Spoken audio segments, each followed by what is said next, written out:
Orang masuk Kristen karena sakit perut, karena miskin. Benarkah demikian? Salam, jumpa lagi bersama saya dalam Kristen Menjawab.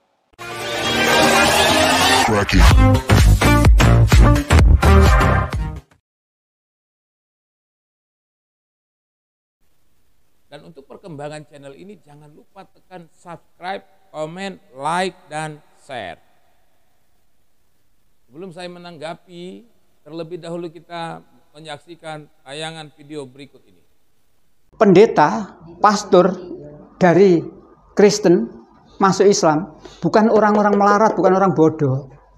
Dari sekian nama yang ada ini, 32 yang tertulis di sini, ini terangkan semuanya, siapa dia, latar belakangnya apa, dan sebagainya. Tulis semuanya ini. Saya bandingkan dengan orang Islam yang kemudian pindah ke sana, rata-rata yang perutnya sakit. Benarkah bahwa orang menjadi Kristen itu karena sakit perut atau perut sakit?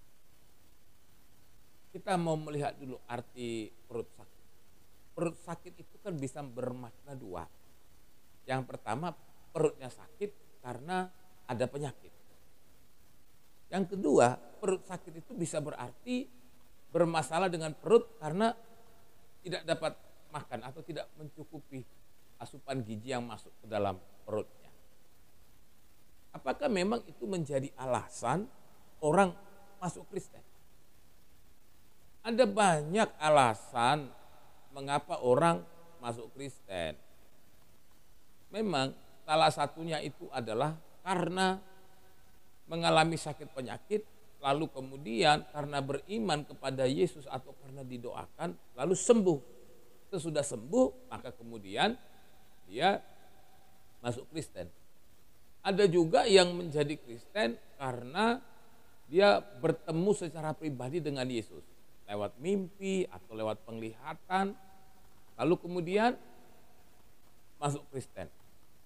Lalu apakah ada juga orang masuk Kristen karena susah, karena miskin? Ada juga.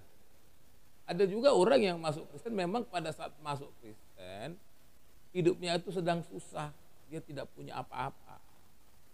Tetapi yang harus diingat di sini adalah bahwa pada saat mereka masuk Kristen, kekristenan itu tidak pernah menjanjikan bahwa kalau orang masuk Kristen itu dia akan dibantu secara materi, akan disubsidi secara materi.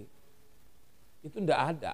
Karena kekristenan itu tidak pernah membayar orang untuk masuk jadi Kristen. Mengapa kekristenan itu tidak pernah membayar orang atau tidak pernah mensubsidi orang masuk Kristen dengan uang?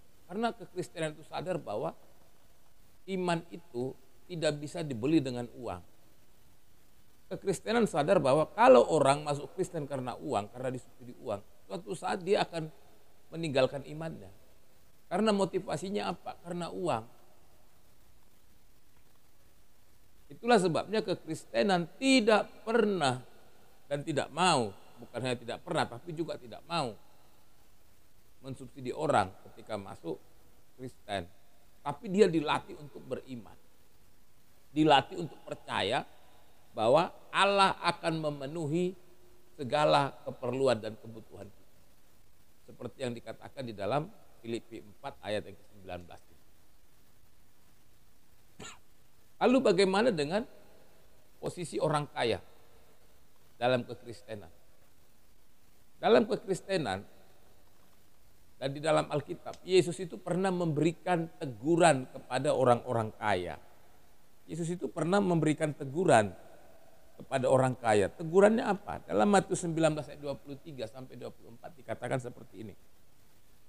Yesus berkata kepada murid-muridnya, "Aku berkata kepadamu, sesungguhnya sukar sekali bagi orang kaya untuk masuk ke dalam kerajaan sorga.